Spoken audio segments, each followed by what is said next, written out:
थोड़ा। आज 380 मतदान केंद्रों के लिए पोलिंग पार्टीज रवाना हो रही हैं।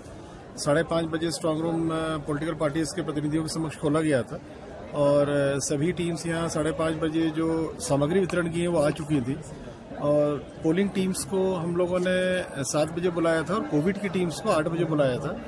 तो चूंकि मतदान सामग्री वितरण में जो पोलिंग टीम्स को ज़्यादा चेकिंग करनी पड़ती है, सामग्री के वक्त ज़्यादा लगता है, इसलिए उन्होंने 1 से 1.5 घंटे में सभी ने अपना निरीक्षण करके और बसेस में भी हम लोगों ने इस बार कोविड के मापदंडों को ध्यान में रखते हुए काफ़ी दूर दूर बैठाया है और हर रूट पे 2 बसेस जा रही हैं। एक पीछे की बस में जो कोविड वाले मतदान केंद्रों की बाहर की टीम है जो कोविड के प्रबंधन मैनेज करेगी वो टीम है और सामने वाली बस में मुख्य बस में पोलिंग पार्टी है उसमें, जिसमें कि जीपीएस लगा हुआ है, पुलिस बल वगैरह सब साथ में हैं इनके।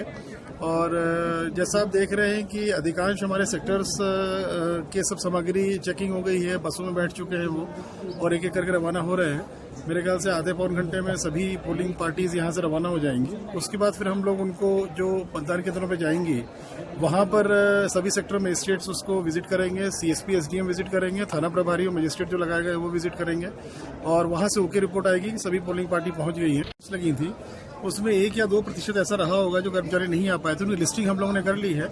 ऐसे ही जो मतदान दलों में जो लोग आए थे उसमें भी मेरे ख्याल से बहुत बड़ी संख्या नहीं है, 1% के अंदर ही है। उनकी लिस्टिंग भी चुनिंदा जो 20-25 लोग हैं उनकी सूची भी हम लोगों ने बना ली है और देखेंगे और उसमें जेन्युइन रीजन था उनका, कोई पहले से उनका एग्जेम्पशन हुआ था या कुछ नहीं सूचना के बाद, और ऐसे केसेस जो सूचना के नहीं दी है जिनका कोई एग्जेम्पशन नहीं है और वैलिड रीजन नहीं, उनके खिलाफ कार्रवाई करेंगे। सर, संवेदनशील मतदान केंद्रों पर क्या अतिरिक्त कोई सुरक्षा रखी गई? 119 मतदान केंद्र संवेदनशील हैं। इन संवेदनशीलता में जो पॉलिटिकल पार्टीज की वरी लिस्ट है, जो पॉलिटिकल कैंडिडेट्स की वरी लिस्ट है, उसको भी हम लोगों ने शामिल किया हुआ है। ये 89 लोकेशंस पे 119 पोलिंग स्टेशंस हैं। यहाँ पर अलग से सीपीएफ का डिप्लॉयमेंट होगा, सीपीएफ और एसएएफ का। वहाँ सभी जगहों पे माइक्रो ऑब्जर्वर्स लगाए जा रहे हैं, सभी जगह पे वेब कास्टिंग या सीसीटीवी से कवर किया जा रहा है।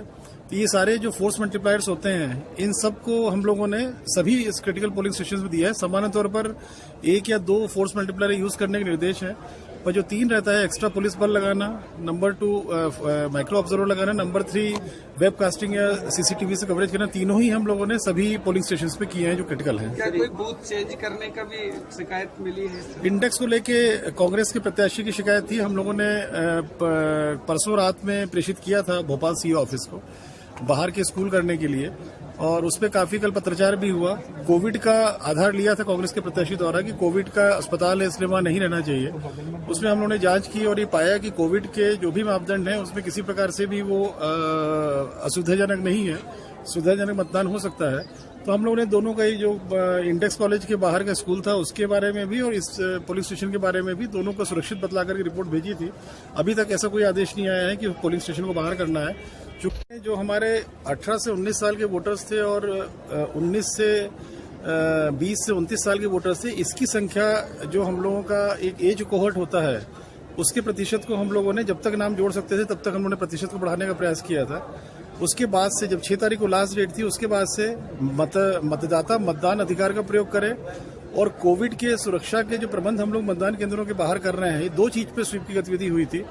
ये दोनों इसलिए हुई थी ताकि मतदाताओं को ये पूर्ण रूप से संतुष्ट हो सकें कि मतदान केंद्रों पे अगर वे आते हैं तो जैसा उनके घर में सुरक्षा है कोविड को लेकर के उसी तरह की सुरक्षा हम लोगों ने मतदान केंद्रों में की है और इसमें मतदान किसी प्रकार से प्रभावित न हो। और हम लोग उसमें जो हमारी टीम लगी थी, चाहे पंचायत की टीम लगी हो, चाहे नगर निगम की, चाहे नगर पंचायत की, सभी अधिकारियों ने अच्छी मेहनत करके अच्छे पोलिंग स्टेशंस में बाहर व्यवस्था की है और मुझे पूरी उम्मीद है कि मतदाताओं को बाहर निकलना चाहिए सभी को और अच्छी जो प्रतिशत रहता है यहाँ का, अच्छा प्रतिशत रहता है मतदान का, सभी लोग निकलें, सभी लोग अपने मतदान अधिकार का प्रयोग करें। पूरी सुरक्षा है पोलिंग स्टेशंस में और सभी सुविधाएं हम लोगों ने मुहैया करा दी हैं। आज से सब सुविधाएं प्रारंभ हो चुकी हैं। जो वहाँ के मतदाता नहीं हैं और जो चुनाव प्रचार में लगे हुए थे उनको सबको बाहर किया गया है, निर्देश रहते हैं, सभी को मालूम भी है, पॉलिटिकल पार्टीज को, सभी लोग बाहर गए भी हैं। ऐसी कोई सूचना नहीं मिली है कि कोई अगर कोई बाहर के व्यक्ति वहाँ मतदान प्रचार कर रहा हो, ऐसी कोई अभी तक सूचना प्राप्त नहीं हुई है। सर, ईवी वगैरह की शिकायतें मिली? एक शिकायत आई थी, उसमें टीम भेजी थी और उसमें ये ज्ञात नहीं हुआ कि क्या सामग्री कौन बांट रहा है, क्या बांट रहा है। अभी कंफर्म नहीं हुआ कुछ उसमें। सर ईवीएम जो इसमें गड़बड़ी होती है या मतलब जैसे कोई खराब होती है मतदान के दौरान, तो उसको रिप्लेस करने की क्या व्यवस्था है? कितने सेंटर बनाए गए, कितनी देर में रिप्लेस हो जाएगी? सभी सेक्टर में स्टेट्स को हम लोगों ने 2-2 ईवीएम दी है। पुलिस बल के साथ में 2 ईवीएम मशीनें उनके साथ में रहेंगी।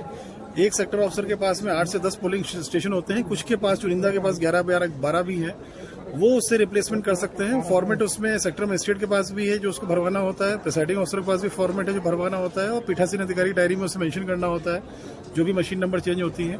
उसके बाद भी अगर दोनों मशीनों के सेट में से कोई उपयोग हो जाती है सेक्टर ऑफिसर को, यहाँ पर हम लोग रिजर्व मशीनें रहेंगी कल, और यहाँ गाड़ियां अलग से रखी हैं हम लोगों ने पुलिस बल और एग्जीक्यूटिव ऑफिसर्स के साथ में।